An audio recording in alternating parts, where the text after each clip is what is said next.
hoy en la cata virtual que organizamos con Salentijn, Bodega Salentijn, con dos vinos, una Malbec de Salentijn y un Malbec de Pyrrhus. Tenemos los dos enólogos conectados también, Paula y Jorge, que nos van acompañando en este viaje a conocer esos vinos más en detalle, y la diferencia entre los dos Malbec, una del Valle de Luco y otro del Valle Pedernal, creo que era en San Juan, otra provincia. Algunas personas han también anotado para el menú degustación del Club Danés, entonces pueden ir picoteando mientras esté la cata. Supuestamente hoy también recibieron ciertas instrucciones del orden de la comida, que calentar, que no. Hay mucha comida fría, así que bueno, van probando. Es independiente de la cata. Los enólogos hablan del vino, no de la comida danesa. Ahí tampoco nos somos expertos, pero bueno, la gente que recibió el menú pueden ir probando a su disposición. Tenemos, es ameno, informal esta cata.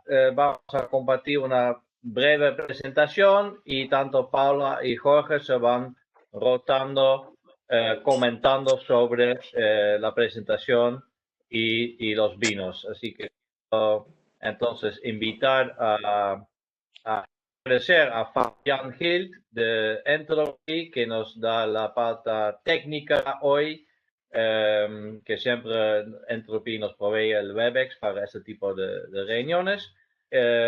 Para empezar entonces compartir la presentación y darle la palabra a Paula y a Jorge para, bueno, comenzar esta cata. Muchas gracias. Bueno, Perfecto. muchas gracias, Andrés. Muchas gracias.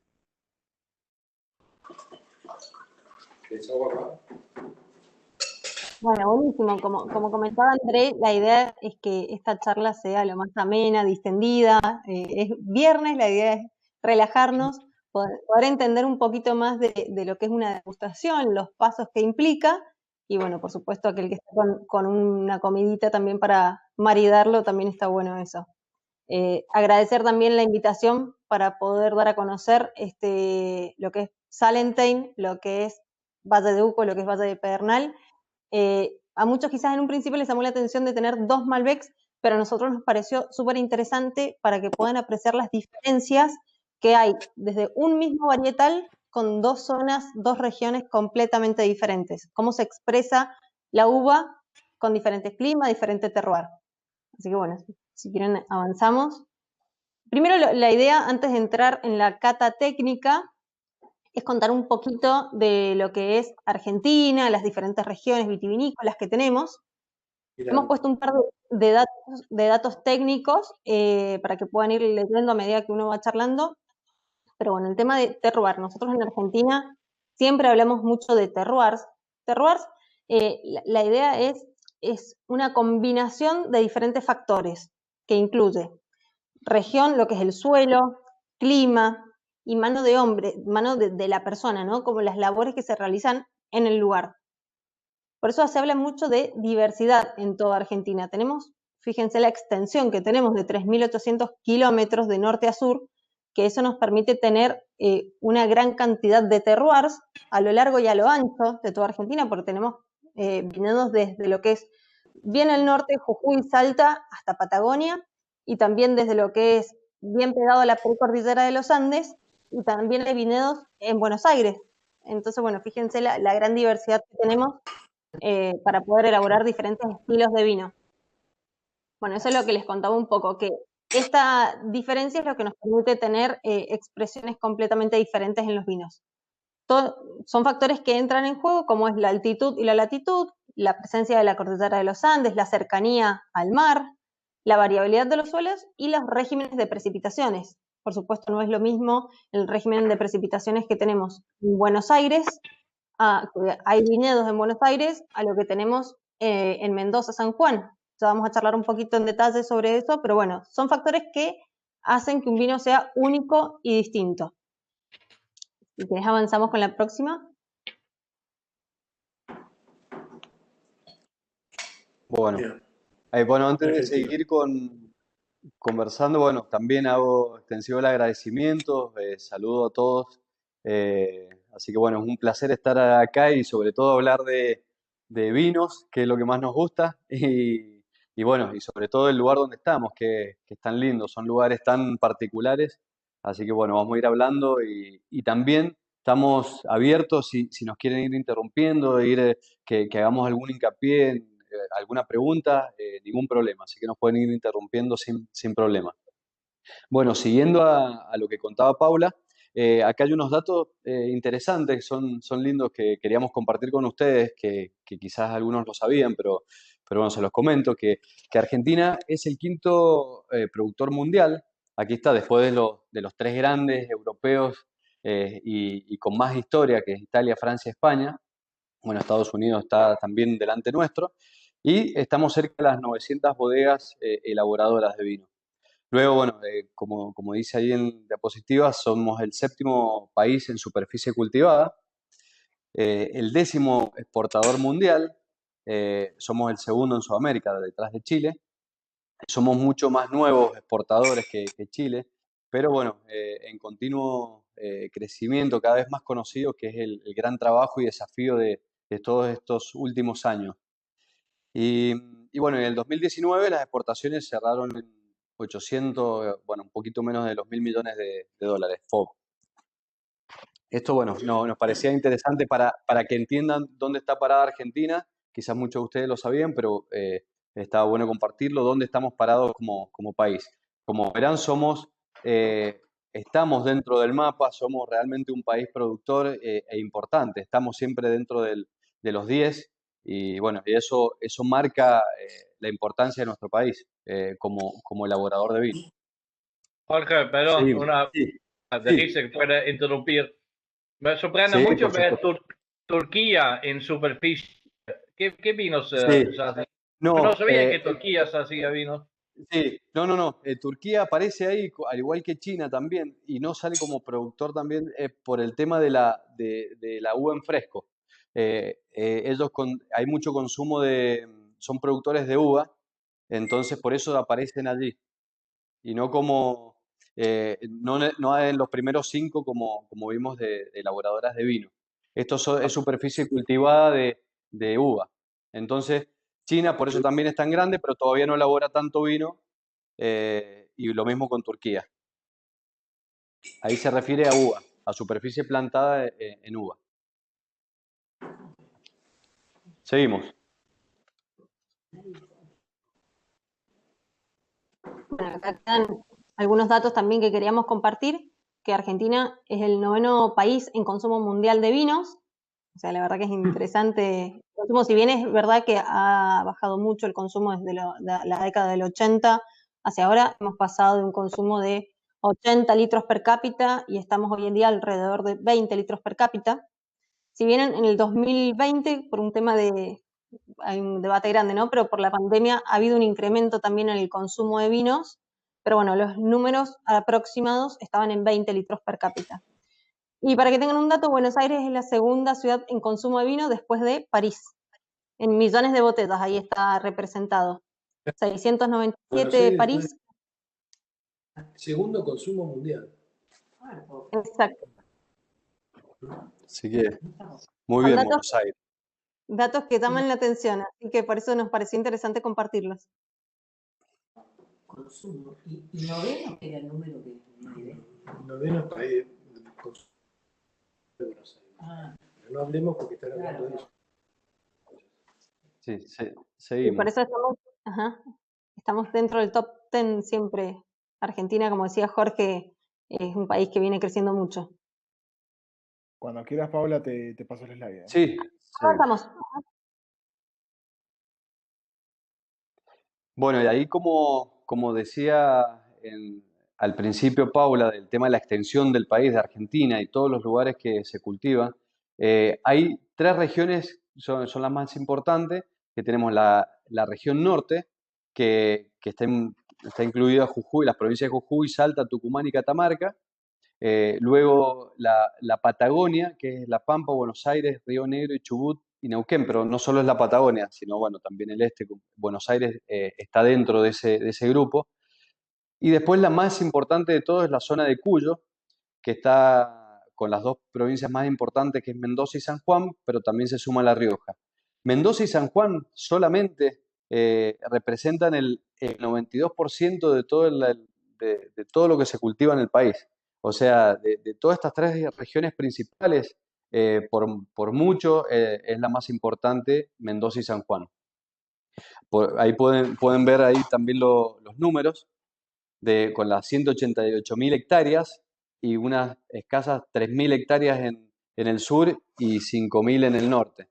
Así que pueden ver la diferencia de superficie cultivada y obviamente elaboración de vino también. Bueno, seguimos. Ahora, como les decía, vamos a hacer foco en Mendoza y San Juan, que es donde provienen los vinos que vamos a probar enseguida.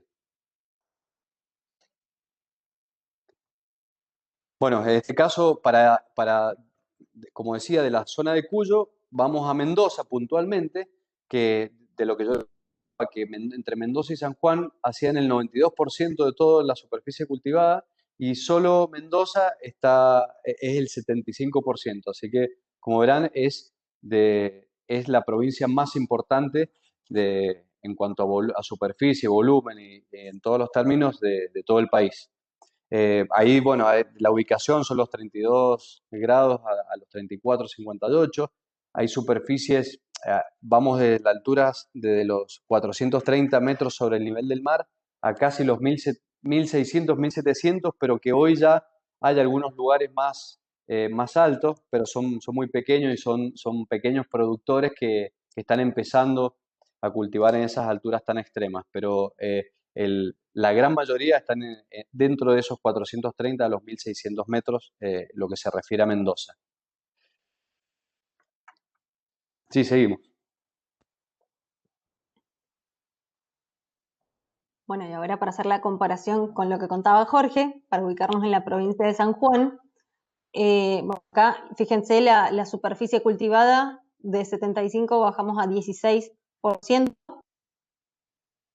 con San Juan, pero bueno, acá también las temperatura promedio anual está hablando de 17 grados, para tomarlo más terrenal estamos hablando que vamos a ver enseguida también un mapita más en detalle de las diferentes regiones de la provincia de San Juan, pero estamos hablando que en verano tenemos temperaturas máximas promedio en las zonas centrales de 35, 36 grados y el vino que vamos a probar, que proviene del Valle de Pedernal, que es un valle extremo en la provincia de San Juan. Cuando decimos extremo es porque cambian todas las condiciones, clima, suelo y demás. En Valle de Pedernal estamos hablando de temperaturas de 26, 27 grados máximas promedio, ¿no? Entonces, bueno, cambia mucho. Fíjense el régimen de precipitaciones, estamos hablando de 150 milímetros anuales, muy poquito, por eso la planta necesita incorporar agua, nosotros le tenemos que dar agua a la planta, tenemos un riego por goteo, pero bueno, y la altura, ahí pueden ver que va desde los 550 metros sobre el nivel del mar hasta 2.000 metros aproximadamente, que son los viñedos de altura donde nosotros estamos en Valle de Pedernal. Si quieren, avanzamos. Bueno, ahora quería también compartir del cepaje de la variedad, la principal variedad de todo el país, la variedad emblemática, que es lo que vamos a probar hoy, para también en números, para que lo vean. El Malbec representa casi el 40% de las variedades tintas plantadas en el país. O sea, es un porcentaje bastante alto, de las cuales, como les decía recién, la mayoría están de las 44.000 hectáreas, hay 37.000 en Mendoza. Así que bueno, es un porcentaje altísimo. El 85% de todo el Malbec del país se encuentra en Mendoza. Y bueno, ahí como dice también abajo, el segundo es San Juan con el 6%. Era solo mostrarle el varietal para que tengan una noción dónde los cultivamos principalmente. Después, obviamente, en todas las regiones hay Malbec, pero en mucha menor medida. Ya que estamos hablando acá, iba a decir que el Malbec es la variedad que nos representa, es nuestra bandera, nuestra cepa insignia en el exterior. Creo que es la variedad que mejor se supo adaptar a todas estas variaciones que le hemos estado mostrando, de altitudes, de cercanía al mar y demás, creemos que ha encontrado su lugar y por eso es que tiene tanto éxito en el mercado externo. Exactamente, bueno, y además y por toda esa amabilidad, porque esa facilidad para ser bebido que no es casual, y además por esa plasticidad de eso que hablábamos de los lugares, porque el Malbec con pequeños cambios en altitud, pequeños cambios en el suelo, en el clima, bueno, cualquier pequeña modificación es muy sensible y se expresa diferente. Entonces, el Malbec plantado a una distancia muy cercana, con pequeñas modificaciones en sus condiciones, ya es otro vino. Entonces, realmente es muy plástico y hay muchos estilos de Malbec diferentes y eso también ha ayudado a tener esa gran diversidad. Puntualmente en toda la Argentina y puntualmente en los valles de donde provienen estos vinos. O sea, dentro de los mismos valles ya también hay diferencias. Seguimos. Bueno, ahí, yendo a lo de Mendoza, vamos a ir achicando de Mendoza hacia donde está ubicado Salente. Mendoza está compuesto por estas cinco zonas principales, que son, bueno, la zona sur de Mendoza, la primera zona que es la zona más tradicional, que es donde está Maipú, donde está Luján. Después norte de Mendoza, que es camino hacia San Juan, que es la parte de las Heras o la Valle. Y el este mendocino, que es donde mayor cantidad de viñedos hay cultivados. También son zonas más tradicionales. Y después el Valle de Uco, que es donde nos encontramos nosotros, y es el valle que más creció en los últimos 10, 15 años, donde tuvo su gran explosión a principios de los años 2000, donde habían escasas 8.000 hectáreas y hoy estamos cerca de las 30.000 hectáreas. Realmente es el valle que más se desarrolló y Salenten fue el gran impulsor de eso. Antes estaban plantadas solo las partes más bajas del valle, hay viñedos viejos, allí encontramos, pero con la llegada de Minder Pond, el dueño de Salenten, donde cuando decide invertir allí y comprar las tierras, que compra 2.000 hectáreas, eh, realmente compra y empieza a plantar y a desarrollar una zona donde antes parecía inimaginable. También ayudó muchísimo el riego por goteo para empezar a cultivar en zonas más altas donde las pendientes hacen que sea muy complicado el tema del riego. Entonces el riego por goteo facilitó y permitió poder irse a esa zona más alta. Y además, bueno, se desarrolló, todas las bodegas importantes del país empezaron a apostar también al Valle de Uco, por supuesto también por la buena calidad de la materia prima y de los vinos que nacen de allí. Sí, seguimos. Ahí ahora vamos a ir puntualmente al Valle de Uco. Que bueno, ahí está el mapa de Argentina para que tengan una noción. Mendoza, y dentro de Mendoza está el Valle de Uco, que está conformado por 3 departamentos, que es Tupungato, Tunuyán y San Carlos. Salenten puntualmente está dentro de Tunuyán. Todos estos departamentos están divididos por ríos, que ahí ven, el río Tunuyán es el más importante. Después está el río Las Tunas, que es el que divide Tunuyán y Tupungato. Y bueno, y dentro de estos departamentos hay diferentes zonas muy reconocidas en la elaboración del cultivo de la vid y en la elaboración de vinos, que es donde estamos nosotros, que se llama la zona de los árboles. Dentro ahora hay una IG nueva, que es una indicación geográfica, que es San Pablo, que también es donde está ubicada la bodega. Después quizás han escuchado mucho la zona de Gualtallarí, la zona de Altamira. Bueno, son todas zonas muy reconocidas en la elaboración del vino y bueno, y todas están dentro del Valle de Uco. Acá, como les comentaba, como dato, bueno, son los 17.370 kilómetros cuadrados el área total del Valle de Uco, con casi las 30.000 hectáreas que ahí dice 28.000, pero esto tiene un par de años, ya estamos pisando las 30.000 hectáreas cultivadas aquí en el valle. Y va de los 860 metros a los 1.600, la zona principal donde se encuentra la mayor cantidad de viñedos, pero como les decía al principio, ya hay viñedos un poco más altos, que son más extremos, pero son pequeños desarrollos que todavía realmente hemos probado pocos vinos de esas zonas, pero se está empezando a ir a esos lugares extremos y a seguir desarrollando. Y Para que tengan una idea, es una zona relativamente nueva. Yo le estoy hablando de los años mediados de los 90, principios de los 2000, es nada. Tengan en cuenta que eh, los principales lugares productores, como la Borgoña, Bordeaux, tienen cientos y cientos de años, en algunos casos milenarios. Entonces, somos muy nuevos. Eh, la gran ventaja es que por ahí nosotros estamos creciendo rápido también por estos estudios de suelo, la buena tecnología para ir estudiando los lugares. Vamos conociendo más rápidamente los lugares, pero estos conocimientos requieren varias generaciones. Así que somos muy nuevos y nos queda muchísimo por explorar y aprender de nuestro lugar. Podemos seguir. Bueno, acá hay una foto muy linda de la bodega que me encanta. Esto es una foto de verano. También hay otras fotos que tenemos las mismas en invierno, todo nevado, porque realmente se marcan muy bien las estaciones. Las 4 estaciones son muy notorias. Acá es una foto típica de verano, ya todo preparándonos para la cosecha, todo verde. Seguimos. Perdón. ¿Lo Sí. que está atrás era el cordón del Plata? Claro, bueno, sí, en realidad es una parte del cordón y en realidad el cordón, eh, sí, es una parte de la que se ve, sí, es el cordón, la parte más baja esa, sí, es la cordillera frontal, luego viene la cordillera principal y bueno, luego está Chile. Pero la cordillera es como el camino al Manzano histórico, pero sí, el cordón se ve de más lejos, se ve todo el cordón porque es muy lindo, porque se ve todo y se ve el Tupungato, que es un volcán gigante que se nota, es una montaña perfecta que se ve. Y ese es el que se le llama el cordón. Gracias. De nada. Bueno, y después cuando hablamos de viñedos de altura, es esto que les estoy mencionando, que o sea, fuimos plantando y cultivando en lugares más extremos. Salenten, como les decía, fue pionero y tenemos todos nuestros viñedos.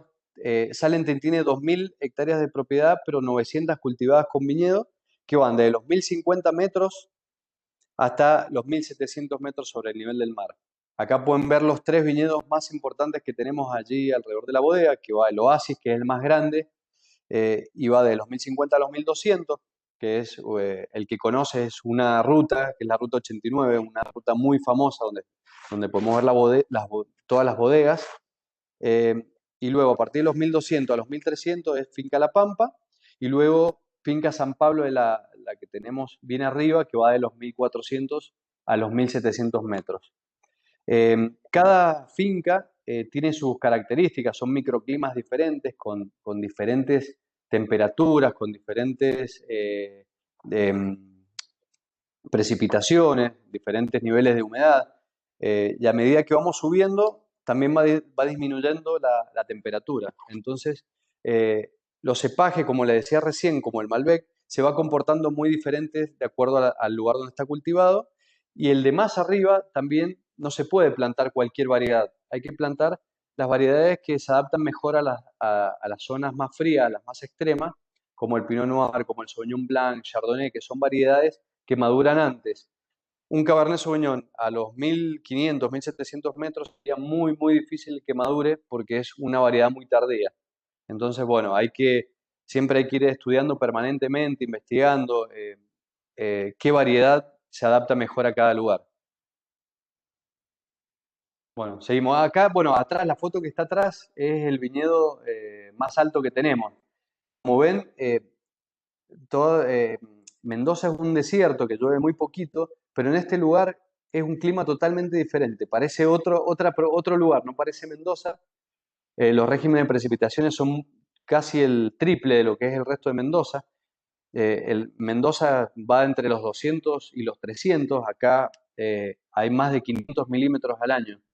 De hecho, en los años húmedos, lo fue el año 2016, no hizo falta regar, porque llegó a los casi 800 milímetros. Y un viñedo siempre ronda alrededor de los 700, entre los 700 y 800 milímetros es lo que necesita un viñedo para subsistir. Y en ese año puntualmente no hizo falta regar. Y como ven, la vegetación es mucho más verde que el resto de la provincia. Bueno, seguimos. Bueno, eso es lo que hablamos fue toda la parte del Valle de Uco. Ahora Paula va a ir contando lo que es Pedernal. Les anticipo que Pedernal, que ella hablaba de San Juan, Pedernal es el lugar más parecido al Valle de Uco que hay en San Juan. San Juan siempre se caracterizó por una zona cálida y bueno, pero Pedernal es algo muy diferente y distintivo que tiene San Juan. Sí, tal cual, como dice Jorge, siempre que hablo de San Juan empiezo diciendo, bueno, San Juan uno cuando piensa en San Juan que no conoce o que ha visitado, piensa en calor, viento sonda, pesado, y Valle de Pedernal viene a romper con todos los esquemas porque estamos hablando de un clima continental frío, donde, como les decía, las temperaturas máximas promedio no superan los 27, 28 grados, entonces, bueno, realmente es un terroir muy distinto al resto de los valles de la provincia. Si querés avanzamos y vamos viendo. Bueno, acá está el mismo mapita para la provincia de San Juan. Ahí se ven los principales valles dentro de la provincia.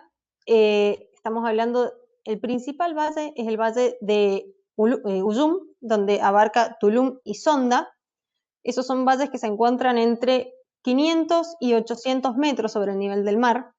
Luego tenemos un valle también importante que de a poquito va teniendo mayor auge y crecimiento en la provincia, que es el Valle de Calingasta, que se encuentra entre 1500 y 1700 metros sobre el nivel del mar, y el Valle de Pedernal. El Valle de Pedernal, como pueden ver, está bien al sur, fíjense, está bien al sur, pegado con la provincia de Mendoza. Si querés podemos avanzar y lo vemos en el próximo mapa, quizás mejor explicado para que lo entiendan. Ahí pueden verlo mejor. Fíjense, Pedernal está con el puntito rojo bien al sur, bien pegado en la provincia de Mendoza. Siempre decimos que es un valle extremo por las alturas que se están manejando. Y para que se ubiquen, está ubicado a unos 90 kilómetros al suroeste de la capital de San Juan. Es un valle que está bien hacia el oeste, bien pegado a la montaña. Y la particularidad del valle, como dice el nombre, es un valle que se encuentra ubicado entre la precordillera de los Andes y la Sierra de Pedernal. ¿Qué es lo que nos hace únicos en Valle de Pedernal? Es la formación de los suelos. Para que se den una idea, tenemos un suelo calcáreo geológico, formado hace más de 480 millones de años sobre un lecho marino. ¿Qué significa todo esto? Que hace miles y millones de años no existía la formación de la precordillera de los Andes y todo lo que era el mar del Pacífico llegaba prácticamente hasta Córdoba. Luego ese mar se retira y después por movimientos de las placas tectónicas se forma la precordillera y la sierra. Esa sierra se formó sobre un material de carbonato de calcio, que eran sedimentos del mar. Bueno, eso es lo que nos hace únicos en Valle de Pedernal de tener este tipo de suelo. Les tiro un dato para que lo tengan presente, solo el 7% a nivel mundial tiene el tipo de suelo que tenemos en Valle de Pedernal. Y el 50% de ese 7% se encuentra en Europa, en la Borgoña principalmente. Por esto que siempre se habla de vinos que se asemejan a vinos de la Borgoña, de Francia, lo que son piros y todos los vinos provenientes del Valle de Pedernal. Esa es la característica distintiva. Si querés podemos avanzar.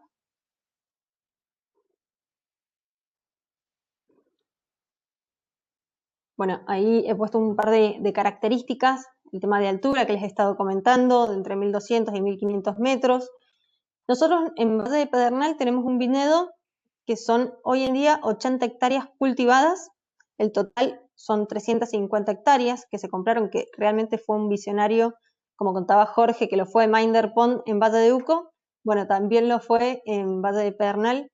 Valle de Pedernal comenzó en los años 90 la viticultura, y nosotros en el 2008 es cuando compramos este terreno de 350 hectáreas, de las cuales se han cultivado 80. Para que se den una idea, también es un valle muy chiquito, hay 800 hectáreas aproximadamente cultivadas y somos 5 productores dentro del valle, somos muy poquitos, entonces bueno, la verdad que es un área, como muestra ahí la imagen, es un área protegida. ¿Por qué? Por el tema de que cuando uno va camino hacia Pedernal, que en realidad ¿cómo llegamos a Pedernal? Por la ruta 40, desde cuando uno viene de Mendoza hacia San Juan. Antes de llegar a la capital de San Juan hay un cruce importante que se llama Media Agua. Bueno, de Media Agua hay que ir hacia el oeste y aproximadamente es 1 hora de viaje, 1 hora y cuarto desde la ruta 40.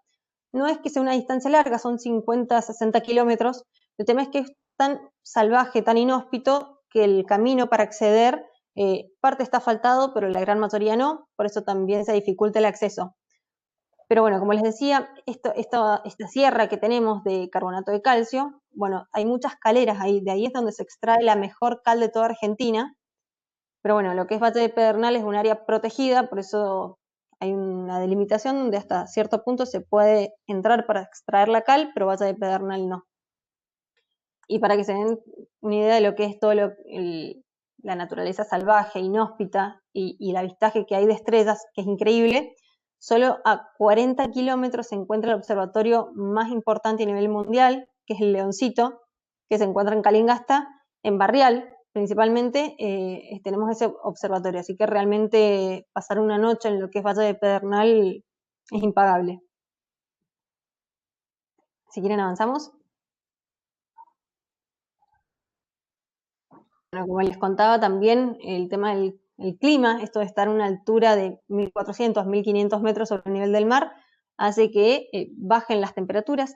Para que se den una idea, cada 100 metros que subimos, la temperatura baja 1 grado. Por eso es que mientras más alto, más fresco va a ser el clima. Tenemos un clima continental frío y las temperaturas que les decía rondaban alrededor de los 27, 29 grados centígrados, son las máximas promedio en los meses más importantes, que es la maduración de la uva. Y la amplitud térmica también es importante. Hemos llegado a tener hasta 18 grados de amplitud térmica, diferencia entre el día y la noche. Así que realmente eso favorece muchísimo el crecimiento vegetativo, el desarrollo de las bayas de la uva y para la síntesis de todos los compuestos polifenólicos, que son taninos, color, aromas, todos esos componentes. Si quieren avanzamos.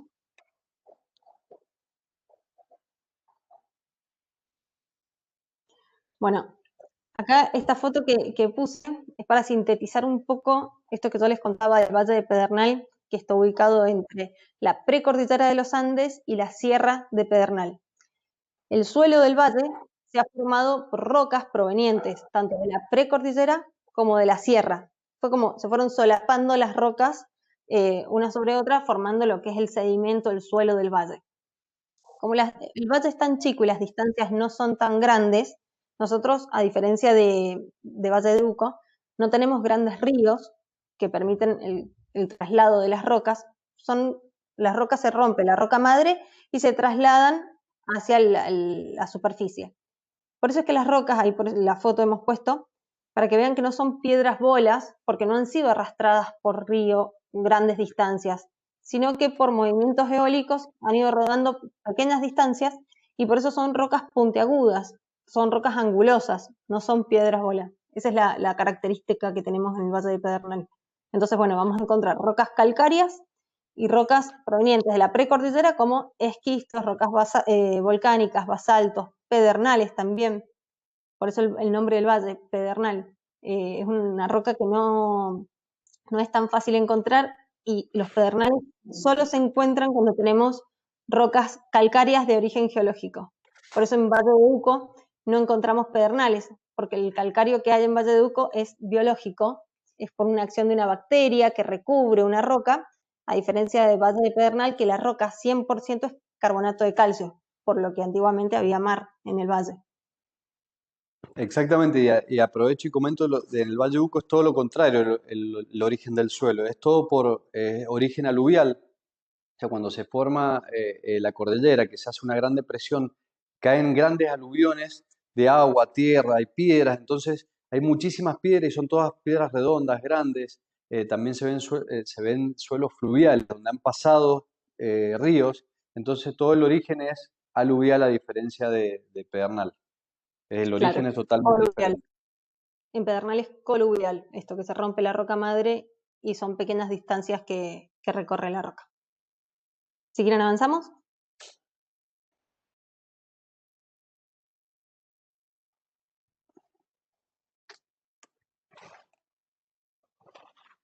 Bueno, ahí pusimos una fotito de lo que es el viñedo en Valle de Pedernal. Esta foto está tomada mirando hacia el este, por ende lo que ustedes están viendo, la cadena montañosa, es la Sierra de Pedernal. hacia el fondo tendríamos lo que es la montaña de los Andes. Bueno, todas esas hectáreas que ustedes ven ahí cultivadas son 80 hectáreas de Malbec. Esta foto es un poquito vieja porque nosotros el año pasado hemos plantado, si alcanzan a ver el triangulito que está inculto, justo un triangulito sobre la Sierra de Pedernal, ahí hemos plantado Chardonnay y Cabernet Franc. Así que bueno, de a poquito vamos incorporando otras variedades y vamos ampliando el portfolio. Pero bueno, creemos que tenemos, ustedes ven ahí 80 hectáreas, se ve como chiquita la imagen, un poquito como un viñedo chico, pero en realidad hay mucha heterogeneidad en los suelos y eso es lo que nos permite también a nosotros tener las diferentes líneas de tiros y poder expresar diferentes opciones de un mismo varietal, en este caso un Malbec, que eso es lo interesante también. Si quieren avanzamos. Bueno, y acá hemos puesto para que vean lo que es la flora natural del Valle de Pedernal. Como les decía, es tan inhóspito, salvaje, que bueno, encontramos muchos cactus, jarillas, tomillo, orégano. Son arbustos que, bueno, que como se encuentran de manera natural, de alguna forma también se ven reflejados después esos aromas de las hierbas aromáticas en los vinos. No es que todo eso se agrega al vino, sino que son compuestos químicos volátiles que de alguna forma después se ve reflejado en el momento de elaboración. ¿Sí? ¿Avanzamos? Bueno, y ahora se viene, me parece, la mejor parte. La mejor parte, así no se aburren más. Claro. Así que, bueno, no sé si todos ya tienen servido los vinos. La idea, nosotros con Jorge, si quieren ir sirviéndolos, nosotros con Jorge hemos puesto para guiarlos a ustedes lo que sería una cata de vinos técnica, pero no se asusten que también esto, la idea es hacerlo bien terrenal, la idea es tratar de hacer más sencillo todo este proceso y que se queden con una idea y que sepan que no es necesario que siempre el vino tiene que estar a tal temperatura o que si no lo tomo con tal copa no sirve. Son técnicas que vamos a ir viendo para poder apreciar quizás de mejor manera las cualidades del vino, pero bueno, también estamos abiertos a escuchar comentarios y demás. Si quieren avanzamos. Vamos al próximo. Vamos a ver cuáles son las etapas de la degustación. Bueno, vamos a hacer después hincapié, más o menos en cada una de ellas, pero a grandes rasgos, cómo hay que catar un vino, cuáles son los pasos y demás. Primero, como dice, elegir una buena copa. Lo bueno es que la copa sea una copa bien grande, amplia, que permita que cuando uno mueva la copa se oxigene bien el vino. Claro, exacto. Bueno, fíjense la foto que marca, agarrar la copa del tallo. Nunca,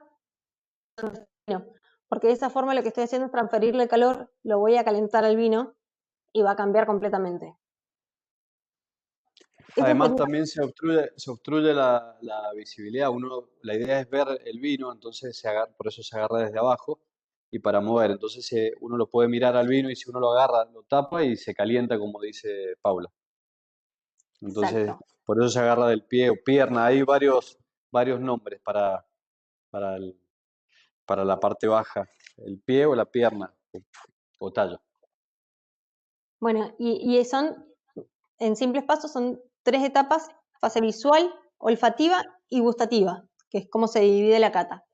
En la fase visual, siempre que debemos hacer, lo recomendable es tener un fondo blanco para yo poder inclinar la copa y mirar con el fondo blanco qué voy a observar, que no hayan partículas en suspensión, que el vino no esté turbio.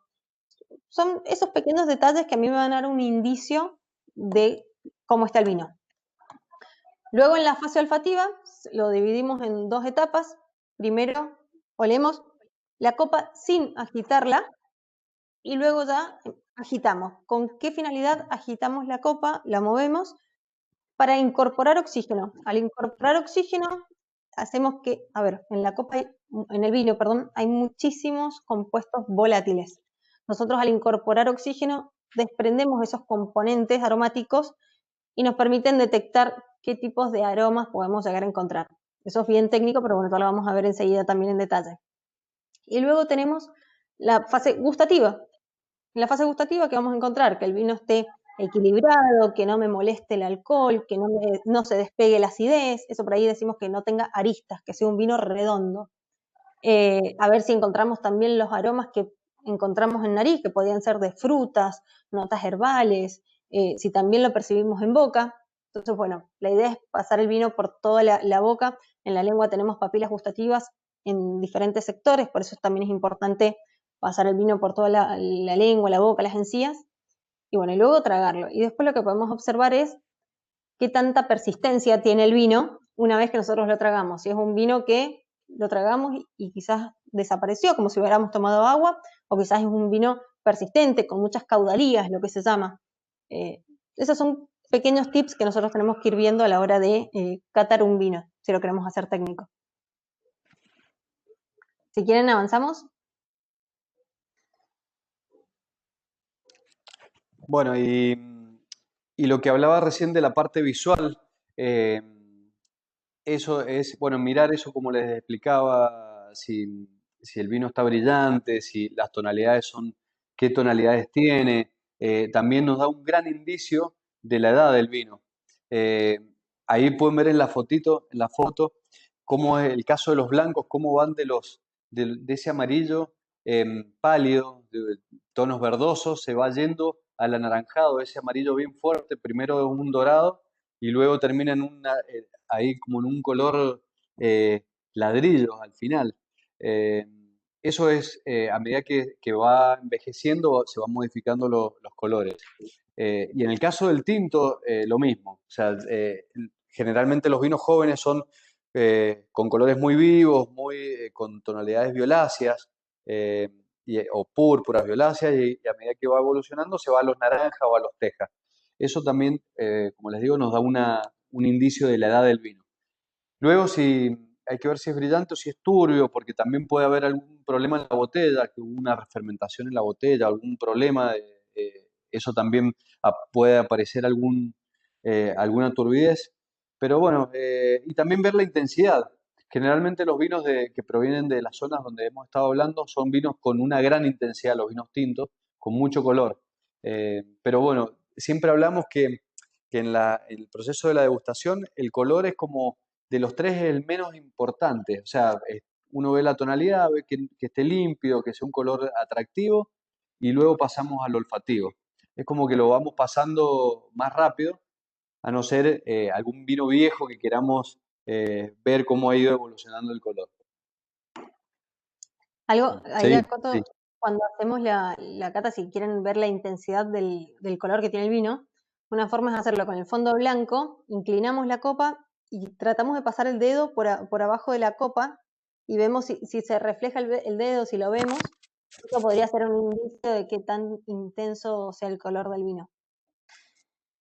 Bueno, y si inclinan la copa también, otra cosa importante, y si inclinan la copa para que se vea así como se ve en la foto, o sea, la inclinamos así, la vemos de arriba, al borde de afuera, en el borde de afuera, se ve una línea incolora. Si se acercan la van a ver. Eso a medida que va evolucionando y van pasando los años, esa línea incolora que se ve rodeando el rojo, se va agrandando. Entonces eso también nos da un indicio, esto es muy técnico, esto es para cuando uno quiere adivinar la edad del vino, además de las tonalidades, uno ve el grosor de esa línea que va en la periferia de ese color. Y de acuerdo al grosor de esa línea es la edad del vino. Para que tengan una idea, yo estoy viendo un 2018 y casi no se ve esa línea incolora. Un vino más viejo sí es más notable. O sea, es muy notoria es como si hubiera agua en toda la periferia del vino. Es muy lindo. Después háganlo eso en sus casas. Cuando abran, pero no, miren el color y van a ir viendo cuando prueben un vino viejo, lo van a ver muy, muy marcado. ¿Avanzamos? Bueno, sí, avanzamos. Bueno, una vez que estuvo la parte visual, pasamos a la parte olfativa ahora. Acá habla de la fase nasal y retronasal. La idea, primero en la fase olfativa, como les decía, es sentir los aromas sin mover la copa, sin agitarla, y como ver qué encontramos. A ver, para hacerlo más sencillo es ver que no tenga defectos el vino. Lo que nosotros buscamos es que sea un vino correcto, que no tenga una acidez volátil, que la acidez volátil es el vinagre, que no tenga acidez volátil alta, que no haya ningún defecto de corcho, por ejemplo, que es el TCA, es el componente tricloroanisol. Eso es lo que nosotros buscamos, que no hayan defectos, y luego también lo que buscamos son qué descriptores aromáticos aparecen en este varietal. Hay un montón de descriptores aromáticos, ahora vamos a ver enseguida.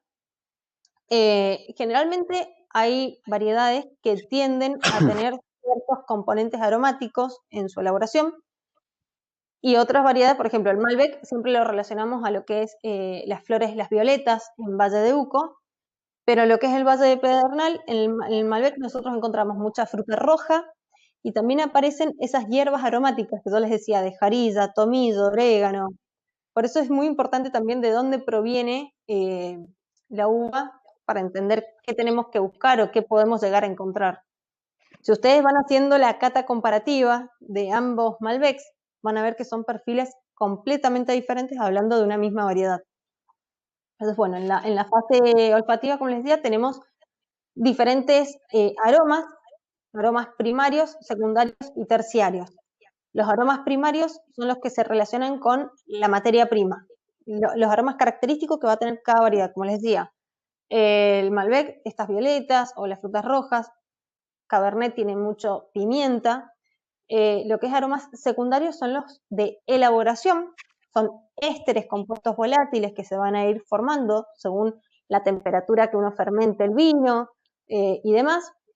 Y luego tenemos los aromas terciarios, que son los aromas de conservación, que es cuando uno ya dijimos, bueno, termina el proceso de fermentación, guardamos el vino, puede ser en algún tanque, en barrica en este caso, en ambos casos, bueno, y pueden aparecer aromas relacionados de conservación, como aromas de tostado de la madera, de alguna fermentación maloláctica. Cuando uno realiza fermentación maloláctica es el paso de el ácido málico al ácido láctico. El ácido málico es la manzana verde. Cuando ustedes comen una manzana verde, que les molesta acá a los costados de la lengua, bueno, ese ácido málico se transforma en láctico, que es el ácido del dulce de leche, la manteca, es mucho más redondo, sucroso en boca.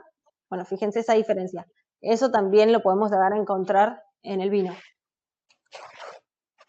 Bueno, y acá como también para sumar, por ahí también depende de las personas, del consumidor, como que por ahí nos escuchan hablar y dicen, pero es muy difícil encontrar todas esas cosas. En realidad son descriptores aromáticos, pero no es que uno tiene que buscarlos y concentrarse en eso, sino es un poco, requiere de muchísima, muchísima práctica. Es más, nosotros en la universidad entrenamos lo que se llama la memoria olfativa.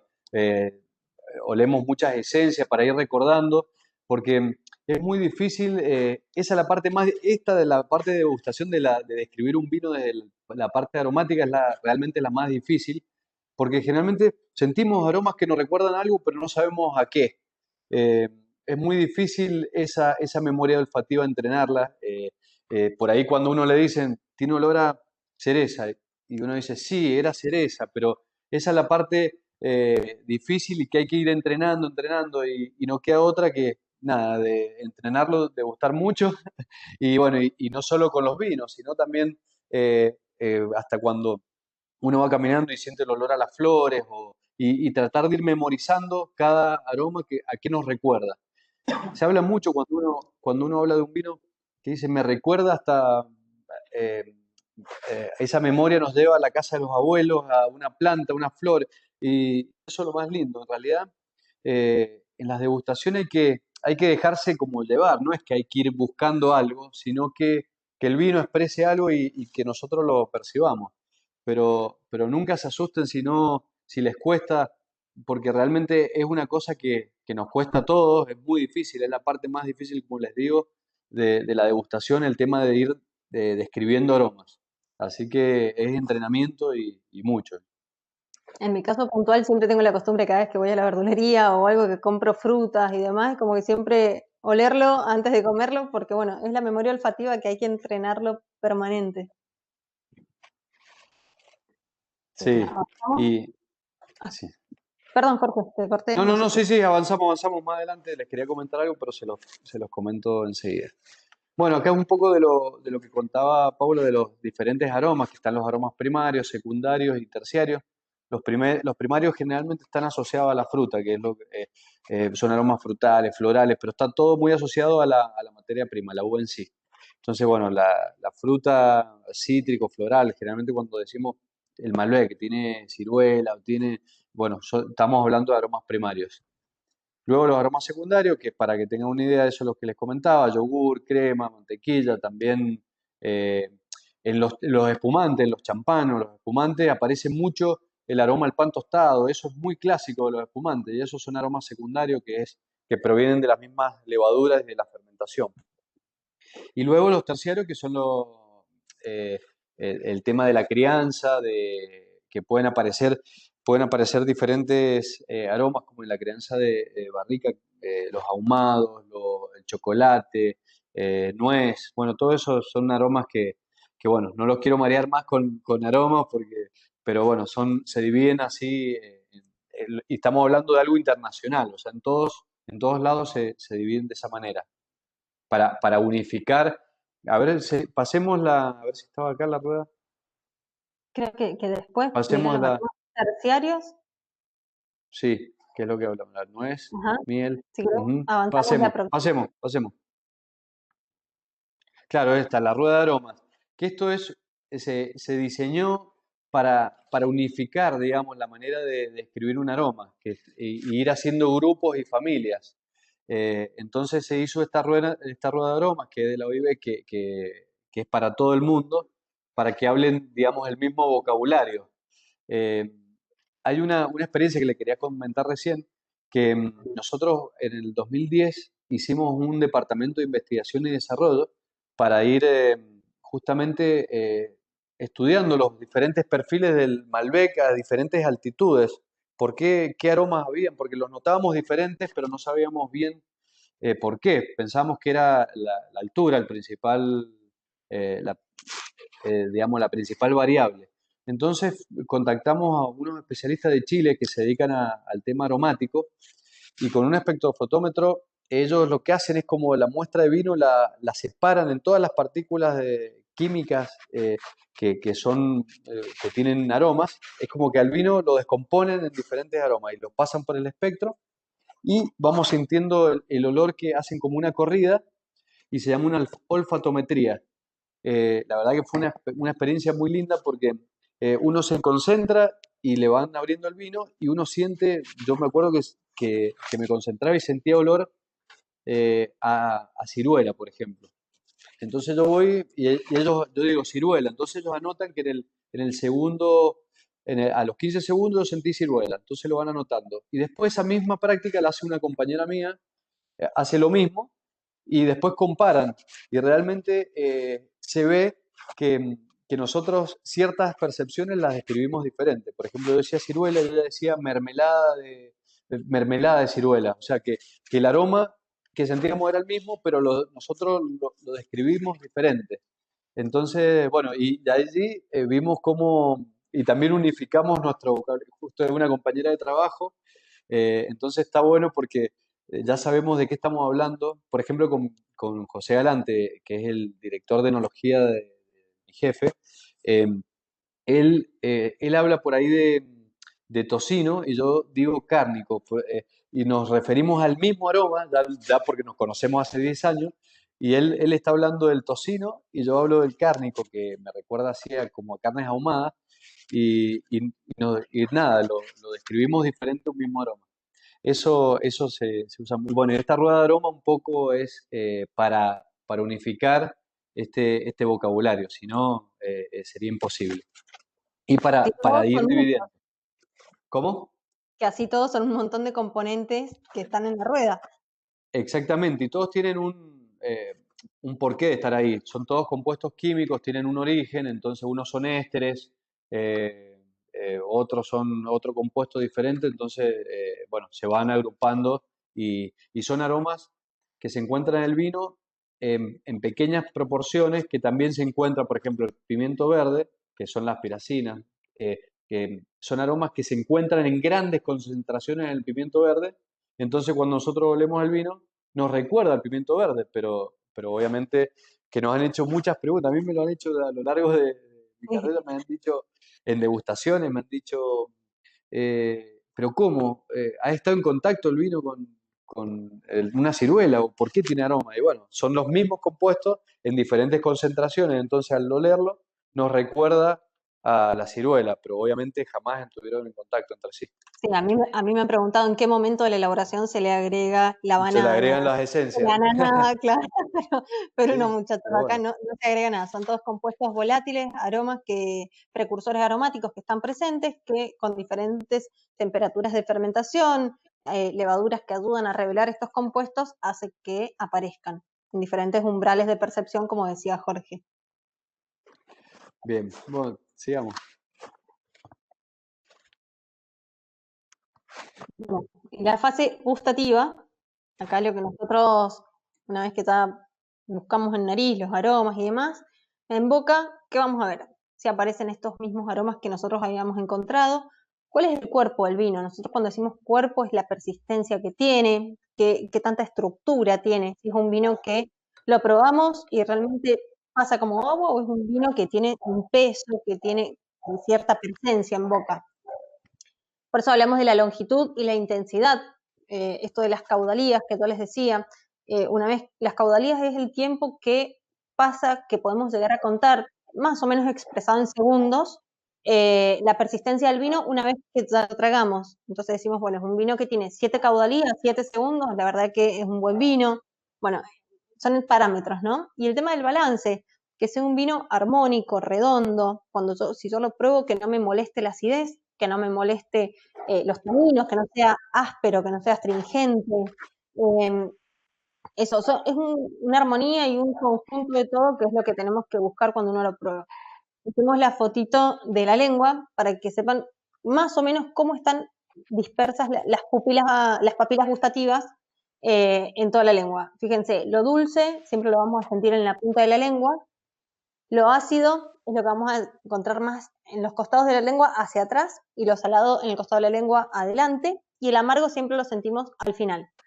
Esta fotito es más o menos esquemática, no significa que las papilas solo el amargo lo vamos a encontrar en el final y solo lo dulce al principio, sino es cómo están concentradas o la mayor concentración de papilas gustativas en ese sector. Acá pueden ver dulce, salado, ácido, amargo. Hay un quinto sentido que es el umami. El umami, no sé si lo habrán escuchado, se dice que lo tenemos en el centro de la lengua principalmente.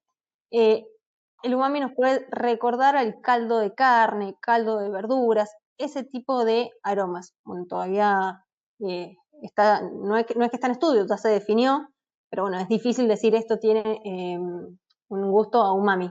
Uno siempre lo asocia con dulce, salado, ácido, amargo, pero bueno, esto es en general como para que tengan una idea. No sé si alguno hasta ahora tiene alguna pregunta, quiere hacer alguna acotación al respecto de los vinos. ¿Se han encontrado diferencias entre ambos Malbecs? Como decíamos que eran valles completamente diferentes, misma variedad, diferente altura, diferente suelo, diferentes formas de trabajar, que si bien con Jorge compartimos muchas técnicas, tenemos similares procesos de trabajo y de fermentación, pero bueno, acá el factor humano también juega mucho, es un papel importante que marca la diferencia. Cada enólogo también tiene su estilo, su impronta, y bueno, eso es lo que también hace la diferencia y está bueno. Si no, serían todos los Malbecs exactamente iguales, ¿no? Sí, la vez pasada también lo decía, hay una infinidad de variables. Ya hablamos mucho del lugar, de los lugares tan diferentes y además, nada, los momentos de cosecha.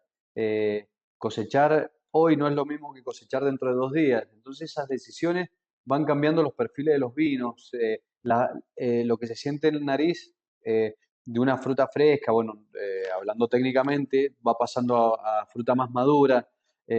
Los niveles de acidez también cambian. Bueno, entonces esas pequeñas decisiones que se van tomando hacen que el producto final sea muy diferente. Además, luego las barricas que usamos, no es lo mismo usar una barrica nueva que una barrica usada, una barrica de una marca o de un tostado que otra. Entonces, a lo largo de todo el proceso hay una infinidad de variables que hacen que después dos vinos no sean iguales, que sean muy diferentes hasta y inclusive si provienen del mismo lugar. Entonces, hay muchas variables y por ahí he escuchado mucho también entre amigos o consumidores normales de vino que me dicen, no, yo los siento todos iguales, ¿no? Es olor a vino, entonces esta práctica está muy buena para comparar dos vinos, que son dos Malbec, dos cepajes de lugares diferentes, hechos diferentes y se sienten diferentes. Cuando uno los prueba, eh, puede gustar más uno, más otro, o no reconocer los aromas, pero sí, aunque sea reconocer que son diferentes, ya que tienen unos aromas que me recuerdan a algo u otros aromas que me recuerdan a otra cosa. Básicamente, esa era la idea de hoy, de tener esos tips como para poder disfrutar un poquito más y apreciar un poquito mejor los vinos. Y como decía Pablo al principio, no es que hay que ir haciendo estos pasos a rajatabla. Yo realmente cuando disfruto un vino no estoy concentrado haciendo todo esto, pero es una práctica linda para ir haciendo de a poco, ir aprendiendo. Pero sí, yo cada vez que estoy tomando vino giro la copa y a mí me encanta sentir aromas, el perfume, a ver a qué me recuerda. A mí me gusta como práctica y después luego cuando llevamos un sorbo y lo hacemos burbujear, eso también sigue desprendiendo aromas. Entonces, yo lo disfruto mucho más así y cuando uno por ahí va aprendiendo un poquitito más, quizás lo aprecia mejor. Pero cada uno también tiene que tomar el vino como le guste. No es mala palabra el tema del hielo en el vino, la soda, Y la soda, claro. que son las preguntas frecuentes acá.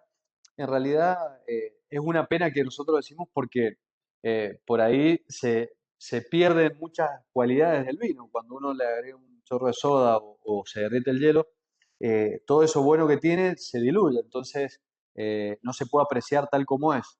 Pero bueno, si a la gente le gusta, al consumidor le gusta así, bienvenido sea y mientras el consumo y mientras se siga tomando vino, para mí, y también ha pasado mucho en el vocabulario que nos hemos alejado mucho del consumidor por ahí.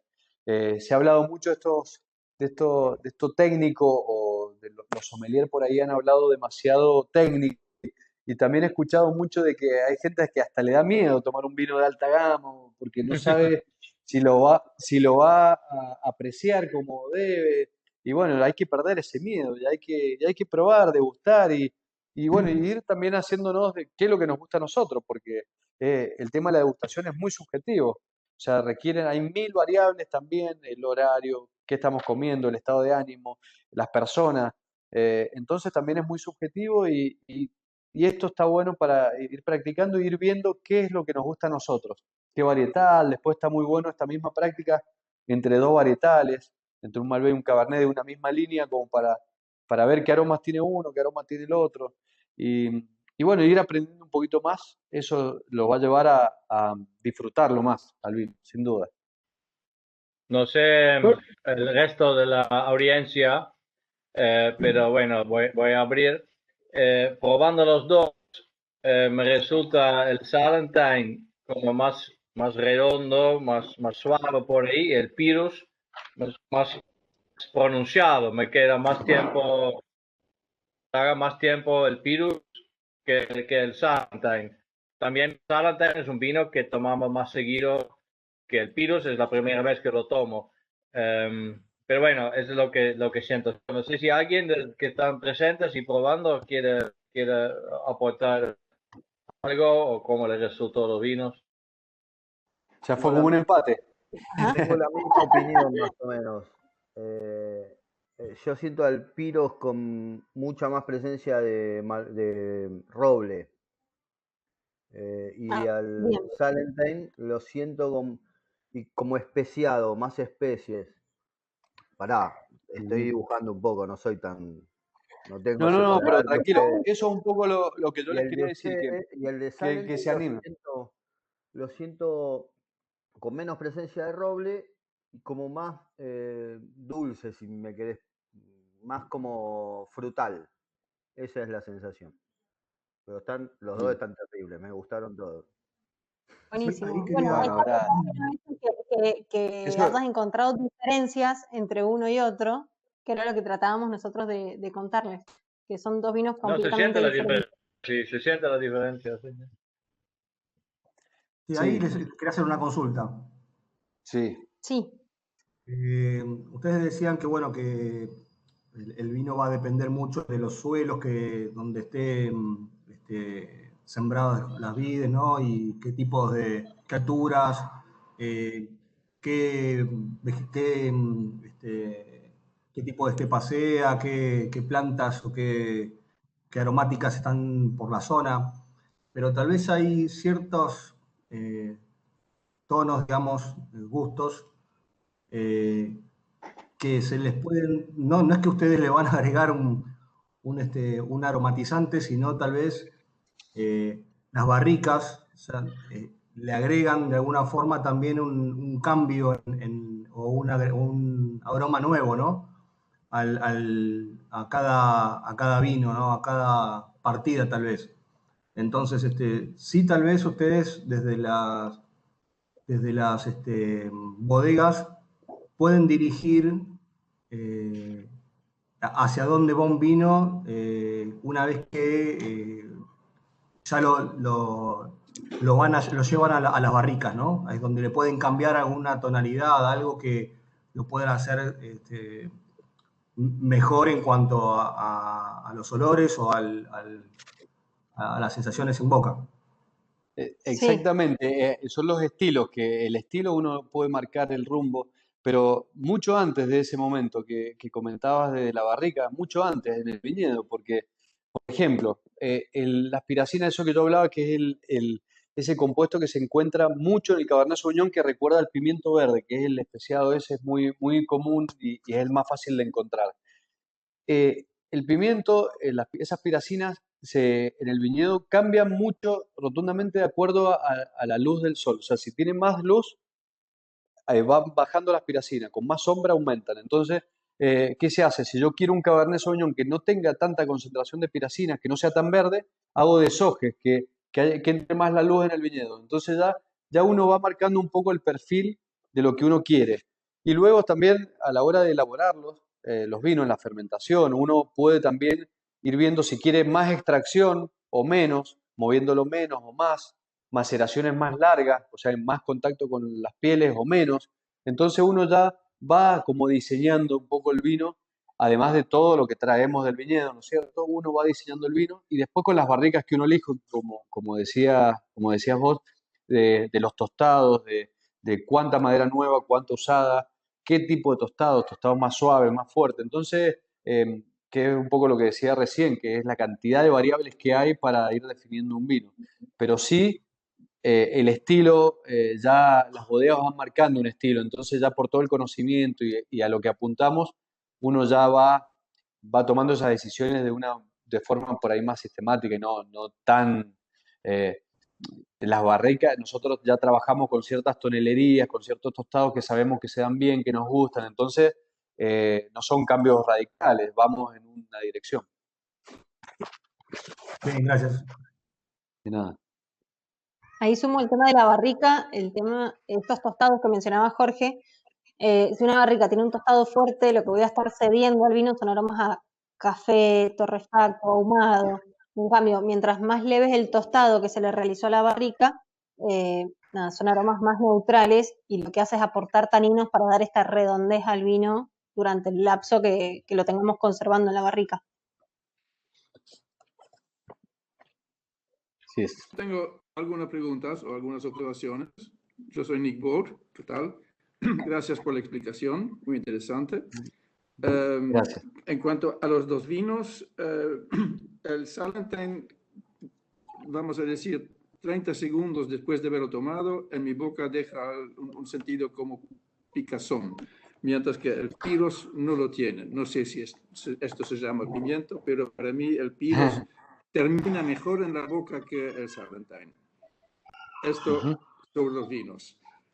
Algunas preguntas. Uno, me encantó la frase, la vid es la única fruta que puede imitar aromas. ¿cómo imita aromas? O sea, ¿es porque hay romero en el barrio que el vid lo asuma o hay un proceso que usted puede influenciar? Una pregunta. ¿Quiere que contestar y que después sigo preguntando? Sí, mejor, si no. Bien, Eh, escucho. Esto de cómo imita los aromas es más o menos lo que hemos venido contando, que los aromas se van generando, estos compuestos, la uva tiene precursores aromáticos, que a medida que uno lo fermenta con las diferentes temperaturas, diferentes variables, hace que se desprendan estos aromas que me asemejan y se relacionan a estos compuestos que contaba Jorge, que me recuerdan a pimientos, frutas rojas, frutas negras, un montón de compuestos aromáticos. Pero es esto, por diferentes factores uno hace que aparezcan estos compuestos aromáticos. Para ustedes, ¿es una sorpresa lo que sale o ustedes lo pueden predecir? No, lo podemos predecir de cierta forma. No es que nosotros vamos a elaborar un Malbec y sabemos que nos va a aparecer con los aromas como si fuese un Cabernet. Puede que tenga algo de piracinas, que es lo que me recuerda el Cabernet, pero sabemos que la tendencia va hacia frutas rojas, flores, que son las violetas. Siempre hay una tendencia dentro de cada variedad. Muy Sí, bien, por muy supuesto, tenemos sorpresa, el factor sorpresa todos los años son diferentes y siempre hay ciertos lugares nos recuerdan y nos dan ciertas características, pero hay veces por toda la influencia que tuvo del año, aparecen aromas diferentes, diferenciales a lo que estábamos acostumbrados. Así que siempre hay alguna sorpresa. Ahí tengo otra pregunta, ya que está hablando de los años. En Europa, en el pasado por lo menos, los vinos dependían mucho del clima de un año y un buen conocedor podía reconocer el año de un vino. En Argentina, donde hay mucho más goteo por riego, ustedes, enólogos, son mucho más capaces de hacer un gusto homogéneo sobre el tiempo. ¿Es cierto? O sea, el año del vino en Argentina es igual de importante como en Francia o no tanto. Sí, es sumamente importante, pero claro, ellos con todas las apelaciones de origen que tienen, que les prohíbe, ellos están reglamentados, tienen un marco legal esos productores y generalmente no pueden regar, es un factor bastante importante, porque claro, Ah, un año que llueve, no todos los años la planta tiene la misma cantidad de agua. Nosotros esa variable sí la cambiamos. Sí regamos siempre lo mismo, pero cambia un año a otro, cambia muchísimo. Se siente. Por ejemplo, las temperaturas van cambiando, también la humedad relativa va cambiando. Sí es importante, pero bueno, eso de ir eso que hemos visto en las películas también de que reconocen las cosechas es bastante difícil. Yo creo que sí uno puede estar orientado, como yo les decía, con el color, con los aromas que se perciben. eh, Nos puede dar un indicio de la edad del vino, pero es muy difícil determinar una cosecha, sobre todo una cosecha muy vieja. ok. Quizás nosotros ahora un mismo vino lo probamos de cosechas por ejemplo, puedo decir, yo pruebo ahora 5 cosechas y quizás puedo ir diciendo, sí, está la cosecha 16, porque tenía ciertas características, tiene menos alcohol, porque fue un año más frío, más lluvioso. La uva no llegó a niveles, no transpiró tantos ácidos, entonces son vinos más ácidos. Entonces, puedo tener una idea, pero realmente es una Pero práctica bastante complicada. para que un aficionado llegue a reconocerlo es bastante complicado. Pregunta Es bastante final. complicado. Sí. Pregunta final. Cuando ustedes empezaron la pedernal, ¿pusieron plantas de uvas que vinieron del UCO o tenían otra fuente de plantas? No, por suerte nosotros teníamos el sustento del Valle de Uco, Salenten, que ya trabajaba con la variedad en Valle de Uco, así que nosotros sacamos material de las plantaciones que tenían allá. O sea, los dos vinos que nos dieron hoy vienen de la misma familia, vamos, tienen la misma De la- ADN. Exacto, exacto. Mismo material. Ok, bueno, muchas gracias, muy interesante todo. Bueno, A usted, muchas placer, gracias. gracias. Son primos hermanos. Así es. Primos hermanos, pero que han crecido en diferentes contextos, así que con diferentes padres, diferentes familias. Sí, No sé si alguno tiene alguna otra pregunta. Espero que les haya gustado. Tratamos de hacerlo lo más dinámico posible también. espero que no se den Dos aburridos por consultitas. ahí. Sí, ¿cómo? ¿Cuál es la cepa más difícil de manejar por lo impredecible, tal vez, de reproducir años? Después, ¿cuál es la forma de almacenar el vino una vez abierta la botella, ¿no? De un día para el otro. Bueno, no sé, yo voy a decir en lo personal, porque también de acuerdo al enólogo, al técnico, al ingeniero agrónomo, la respuesta de qué variedad es más complicada que otra.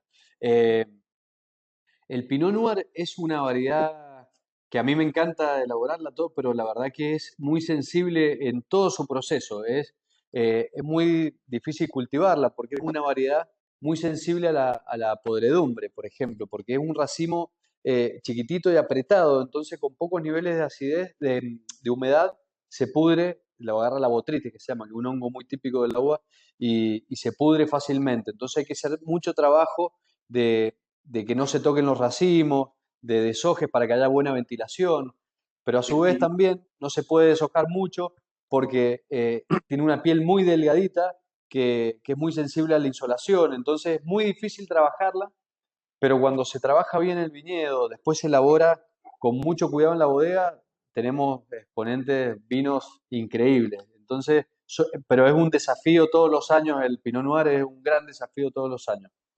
Eso es la primera pregunta. Y con respecto a cómo conservar una vez abierto, lo ideal siempre es hacer el vacío, eso una vez abierto para, para evitar el tema del oxígeno. Tengamos en cuenta que el vino va cambiando permanentemente con la presencia de oxígeno, entonces hasta oxidarse. Entonces va cambiando toda la paleta aromática, gustativa, con la incorporación de oxígeno. Entonces, lo ideal es que no esté abierto demasiado tiempo. Obviamente, cada práctica de hacerle vacío a la botella va a hacer que aguante un poquito más, pero lo ideal es no guardarlo más de 24, 48 horas. Algunos vinos que con mucho cuerpo, vinos que se la aguantan, pueden llegar a 48 horas en buen estado y además frío, que esté fresco, en lugares frescos. Eso es fundamental. Siempre para la conservación del vino, siempre es mejor en lugares por debajo de los 15 grados. Gracias. Coincidía con vos, Jorge, con el tema del Pinot Noir. También fue la primera variedad tinta que pensé, que cuesta bastante el tema del proceso desde el viñedo hasta elaborarlo. Pero también pensando en variedades blancas, no solo en una, sino en general, la variedad blanca es como que hay que estar muy meticulosos desde el viñedo, fijándonos cuándo es el momento óptimo de cosecha de la uva, porque quizás no es lo mismo cosechar, no son los mismos aromas que vamos a obtener, por ejemplo, en un Sauvignon Blanc, que se cosecha bien temprano, que vamos a encontrar aromas más herbáceos, más como ruda, verdes y demás, que si uno lo deja cosechar, si lo cosecha más tarde, son aromas más florales, cítricos que vamos a encontrar. Entonces digo, las variedades blancas cambian muchísimo según el punto de madurez cuando uno lo cosecha. Entonces también requiere que estemos encima de la uva en el viñedo definiendo esas cuestiones. Una cosa técnica. Fabián, no sé si hay más slides para pasar. Si no, puedes dejar de compartir quizás y podemos ver a todos juntos en la misma pantalla. Sí, no queda más nada. Creo. Exactamente, ahí le tengo la presentación, así nos vemos un poquito las caras todos. Sí, por eso, gracias. Si puede ser, les hago una consultita. Sí. Uno sabe o entiende después de mucho tiempo que estuvo estudiando que debe haber la botella un ratito antes de tomarla, ¿no? Para que se oxigene un poco y demás, y tiene que estar fresco el vino. Para no sentir ese primer sabor alcohólico que uno capaz que entiende que, bueno, es porque recién está abierta la botella. ¿Hay algún truco, llamémosle, para oxigenar mejor el vino y que no se sienta ese sabor alcohólico en una primera vez en boca? Sí. Ahí Pero, yo le quería, perdón Pablo, si querés no, arrancar. no, habla Jorge, Bueno, habla no, tranquilo. quería comentar, hay unos tips muy que se tienen que ir sí o sí, que es fundamental para la buena apreciación del vino, y es la temperatura de servicio es fundamental para apreciar bien un vino. No es lo mismo un vino tinto muy frío que caliente. Generalmente esos aromas alcohólicos, que cuando se siente alcohol es cuando el vino está muy caliente, porque aparece el alcohol y es lo primero que sentimos. Por eso también es tan importante las temperaturas de servicio, es fundamental. Eh, Realmente nos va a hacer apreciar, o quizás nos va a llegar a que no nos guste un vino que si lo hubiéramos bebido a la temperatura que corresponde, sí nos hubiera gustado. Eh, y después que a lo que mencionabas también, abrirlo un ratito antes no es para todos los vinos, generalmente son los vinos que llevan un tiempo largo en la botella y que necesitan aire para que encuentre su mejor expresión. Entonces se usan los decantadores, se usan justamente para que se oxigenen y además por si hay algún precipitado, que es en los vinos generalmente de alta gama, que se filtran poco, es probable que aparezcan, pero que no es totalmente inocuo, no afecta al consumidor. Son residuos, son sedimentos son naturales del vino. Y Materia luego, colorante.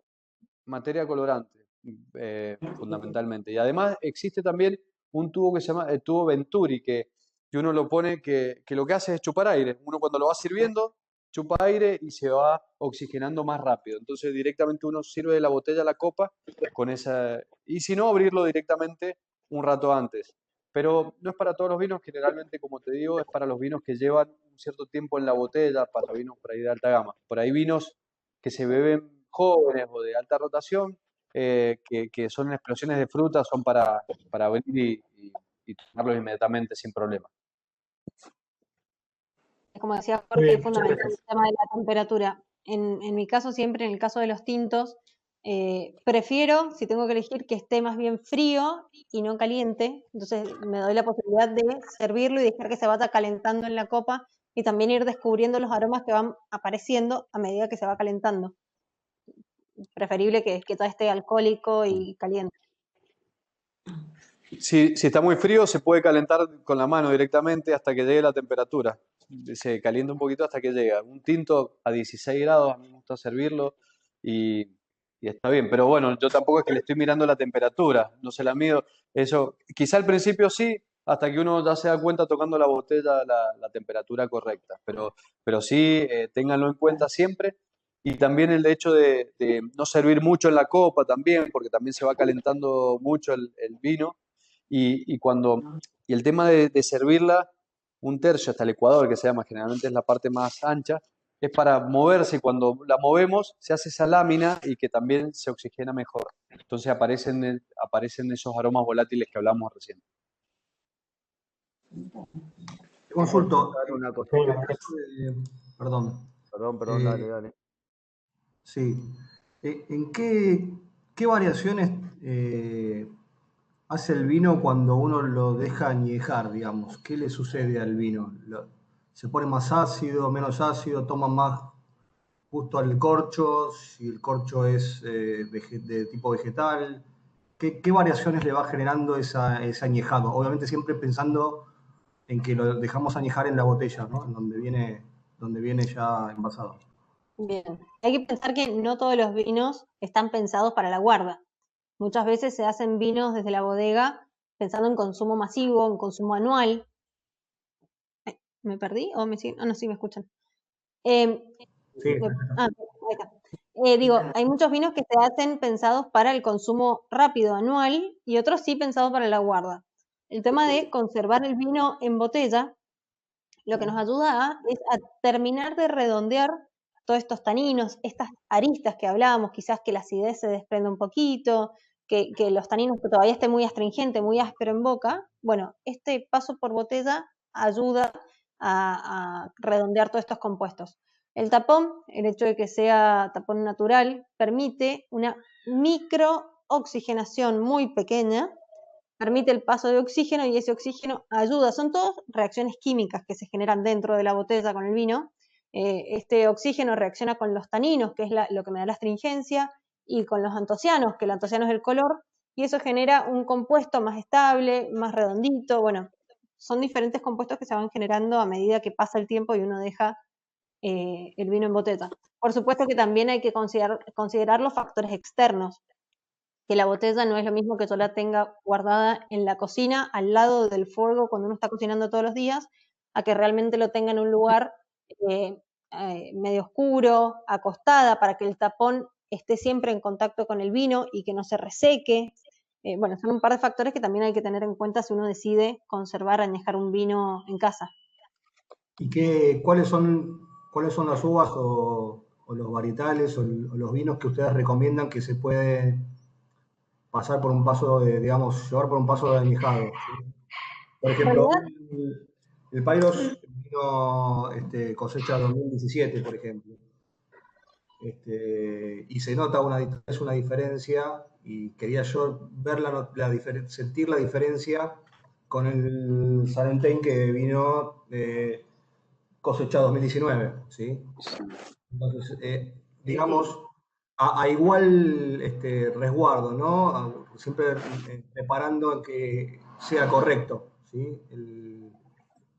Que esté, como decías vos, que el vino esté en contacto con el corcho, etcétera, ¿no? ¿Cómo podemos saber si un vino está diseñado para ser añejado o para que tenga mejor cuerpo o que madure al ser añejado, o un vino digamos, de toma del momento? Bueno, esa es una información bueno, que debería llegar siempre al consumidor y que el consumidor lo sepa, que no todo lo ha pasado mucho, que vinos que son para ser bebidos rápidamente, uno sin saber y desconocer lo guarda y lo guardan y después cuando Y se lo echa a perder. toman ya debía haber sido tomado 2 años antes y es una pena. Claro. Quizá es una información, nosotros a todos nuestros clientes, nosotros hacemos las fichas técnicas con las vidas útiles que por tema de norma de calidad nosotros tenemos que ponerle una vida útil a los productos. Lo que pasa es que no está en la etiqueta, llega a nuestros clientes, con una ficha técnica que nos solicita cada cliente. Me refiero a grandes, cada vez que exportamos un vino, obviamente va con su ficha técnica a cada mercado. Pero es una información que sería muy, muy linda que llegue al consumidor, para que no todos lo guarden. Pero yendo a tu pregunta de cómo generalmente esos aromas primarios que estábamos hablando al principio, esa fruta se va disminuyendo a medida que va pasando el tiempo. Seguramente vos vas a probar el 19 con el 17 juntos y lo vas a sentir mucho más fresco al 19, más fruta, pero y en el 17 van a haber otros aromas diferentes, porque se van cambiando a lo largo, como explicaba Paula, hay una modificación de esos aromas. Y bueno, y también ese es otro tema, que no a todo el mundo le gustan los vinos añejos y no todos los vinos. Lo ideal siempre, hay una cosa que cuento siempre que tuve la experiencia de verlo. Yo viví un tiempo en Francia y la gente va a la bodega y se compra una caja de un vino y lo va abriendo, abre una botella ahora, abre una botella a los meses, a los 2 años y va viendo esa evolución y cómo se van modificando esos aromas y bueno, y eso es apasionante. La gente le encanta ver esa evolución de los aromas. Entonces, Bueno, pero lo importante es saber cuáles son esos vinos, porque esos vinos son los que vos podés disfrutar. Si no sabés cuáles son esos vinos, dentro de unos meses lo que vas a encontrar es un vino desperdiciado, ¿entendés? Claro, sí, porque nosotros sí lo elaboramos, son vinos para guardar con una cierta, la crianza, ese tiempo, son vinos que la uva está preparada con un gran potencial para que aguanten mucho tiempo, con buenos niveles de acidez. Los vinos del Valle de Uco tienen mucha acidez y de Pedernal también, y eso hace que sean más longevos, que aguanten más en el tiempo. Y además también la barrica, todo eso le va dando estabilidad para que después en la botella aguante mucho más tiempo. Pero claro, es bueno que la gente, que le llegue al consumidor. Por eso también está bueno este tipo de cosas para ir aprendiendo de vino, no solo a probarlo, sino también a interiorizarse un poco y decir, bueno, cómo está hecho, o conocer cada vez más, leer sobre vino. Bueno, en lo personal me parece muy entretenido, no a todo el mundo le gusta, pero también para no cometer ese error de caer en guardar vinos que no están aptos para la guarda. Con estos pequeños tips que hemos dado, creo que si tienen quizás 2 botellas del mismo vino y que no saben si lo siguen guardando o no, bueno, es buen momento para abrir una botella y saber cómo viene el color, los aromas y demás para tener un indicio si podemos guardar la otra o no. Una pregunta. Nosotros una botella de Malbec Salent Reserva y una botella de Piros Valle del Pedernal Apelación. Uno es reserva, el otro es reserva, pero apelación significa algo. Entonces, ¿qué está diciendo cada etiqueta? El tema de apelación en Valle de Pedernal, lo que nosotros ponemos, no significa que no esté a la altura de un vino reserva, sino que apelación es como una denominación del Valle de Pedernal, como nosotros llamamos la uva de donde proviene. Es una apelación que representa el Valle de Pedernal. La palabra reserva hace referencia quizás al tiempo de contacto que ha tenido de guarda el vino en barrica y demás. Sí, para profundizar un poquito, en reserva. En Piros, sí. En Piros no dice la palabra reserva, pero no significa que el vino no haya estado 12 meses en barrica. Ha tenido su paso por barrica y demás. Con la misma forma de elaborar el vino reserva de Salentine se elaboró Piros, solo que en este caso no dice la palabra reserva en la... Ojo, le voy a comentar un poquito más preciso el tema de reserva. Reserva, legalmente se puede poner reserva en la etiqueta cuando se cumplen con 2 requisitos fundamentales.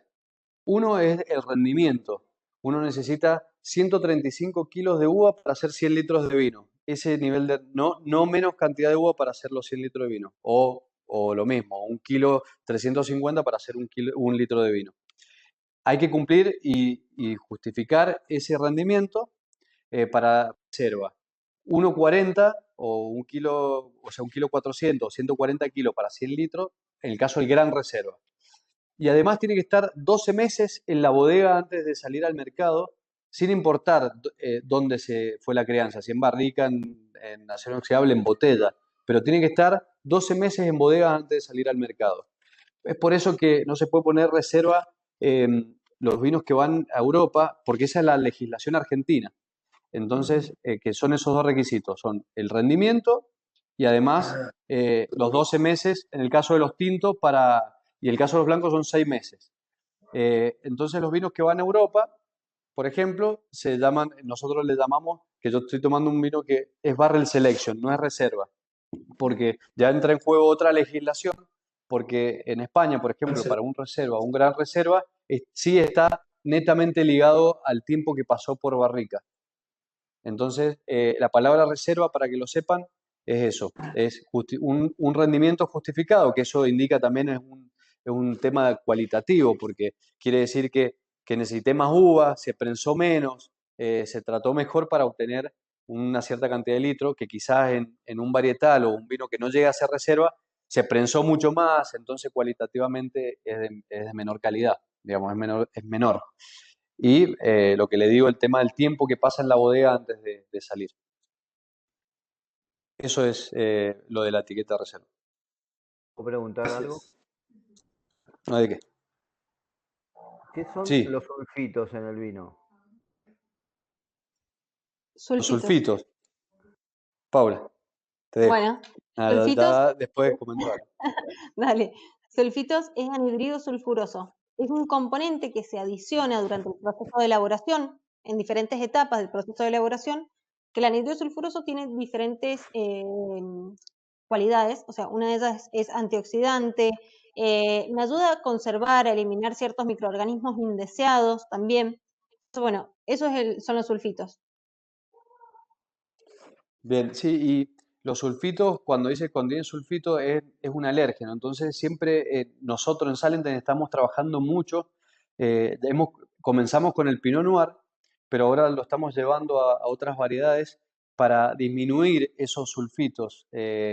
Y usamos otros métodos de protección ante el oxígeno, porque tiene muchos beneficios, que es antioxidásico, porque también inhibe enzimas oxidativas, bueno. tiene muchos beneficios, pero nosotros lo hacemos con bioprotección. Usamos otras levaduras diferentes que protegen de oxidaciones, entonces de esa manera llegamos al final a la botella con menos sulfitos y de esa manera es con menor contenido de alérgenos y además se expresa mejor el vino. En la parte, sobre todo en el perfil aromático, el sulfito es medio perjudicial, o sea, lo plancha la parte aromática. Entonces, de esta manera, al llegar con niveles más bajos, el vino se expresa mucho mejor. Claro, y tratamos de ser lo menos intervencionistas posibles también, dejar que el vino se exprese, el terroir, este foco que hemos estado haciendo en los diferentes valles. Por eso trabajamos mucho, como decía Jorge, con la bioprotección, otros componentes, levaduras y demás, naturales, que nos permiten expresar, que el vino se exprese de una mejor manera. Gracias a ambos, muy amables. ¿De qué? Todos, es casi las 8 de la noche, 8 menos 10, menos cuarto. Así que nosotros que venimos comiendo del club danés estamos bien, pero los demás por ahí ya le vino un poco hambre también, así que diría que vamos cortando. Si hay una o dos preguntas más, lo hacemos y si no, vamos a disfrutar el resto de la noche con una copita de vino y algo rico para compartir. Sí. Sí,